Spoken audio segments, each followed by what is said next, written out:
You're listening to the Monday Morning Ketchup, presented by Christy Murdoch and sponsored by Writing Real Estate. Good Monday morning and welcome to the Ketchup. My name is Christy Murdoch and I'm a writer and marketing consultant who specializes in residential real estate. If you love real estate, you'll find all the quick hit takeaways you need right here so you can catch up and hit the ground running this week with the latest real estate news. This week, I wrote about Inman's reporting on creepy behavior at NAR and what the lawyer said. All of last week's news about Anywhere's settlement pushed the NAR story onto the back burner, but that doesn't mean there's not more going on. The latest is a letter published by Inman that surfaced as a follow-up to the internal review by Polsinelli Law Firm. The firm was brought in to vet claims from Janelle Brevard about the toxic and discriminatory work environment allegedly fostered by leadership in general and Kenny Parcell in particular. While the attorney Denise Drake called into question Brevard's specific allegations, she alluded to creepy behavior, and that's a direct quote, among other actions that she did find valid. Here's her quote.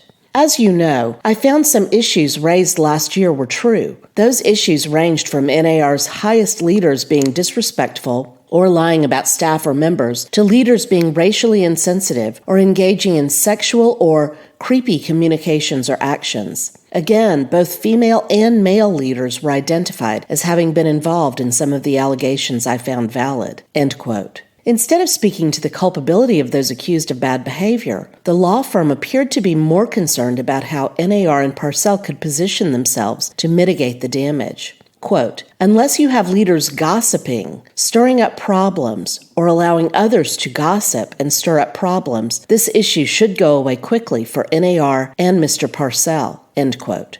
Response to the publication of the letter was swift and severe, with NAR members taking to the article's comment section and to social media to decry the letter, the appearance of a willingness to cover up misdeeds, and the spending of members' money in such an effort. Check out the link in the description to find this week's catch-up and a link to the lawyer's letter. Next up, there are financial terms we hear without really knowing what they mean or what's involved. Even when you spend a lot of time reading about and thinking about business, it's sometimes hard to keep up with all the ways that a business can create leverage and scale. When I heard a client talk recently about a presentation he had attended on M&A, mergers and acquisitions, I had that fleeting thought of, I wonder what that's about. In my mind, mergers and acquisitions is for big, huge brokerage firms, not for little mom-and-pop shops.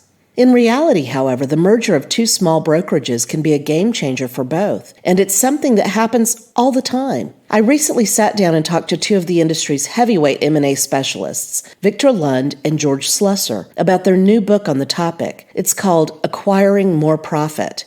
The conversation was an eye-opener, and I've done my darndest to make it understandable and accessible for you. Check out that article at Inman, and if you're interested in learning more, go buy the book. You'll find both linked in this week's newsletter.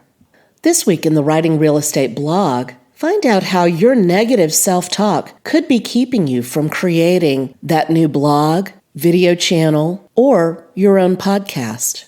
Frustrated with your marketing? The problem could be with your listing description. Bullet points and square footage simply aren't enough to showcase your listings. You need to tell a story and provide the details that elevate your listing above the rest. Impress your sellers and improve your unique value proposition. Want to learn to write better property descriptions? Buy my course. Want a done-for-you option? Try my custom property description service. 24 hours, $100. You'll find the links to both in this week's newsletter.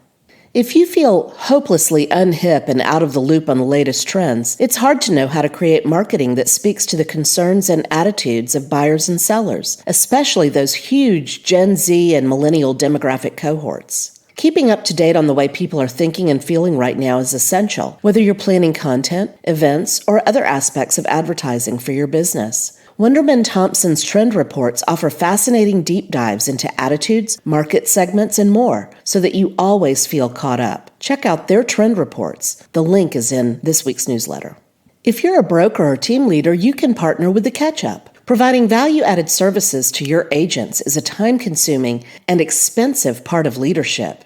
You want to make your team smarter, better informed, and more professional, but providing the tools they need can be a difficult task.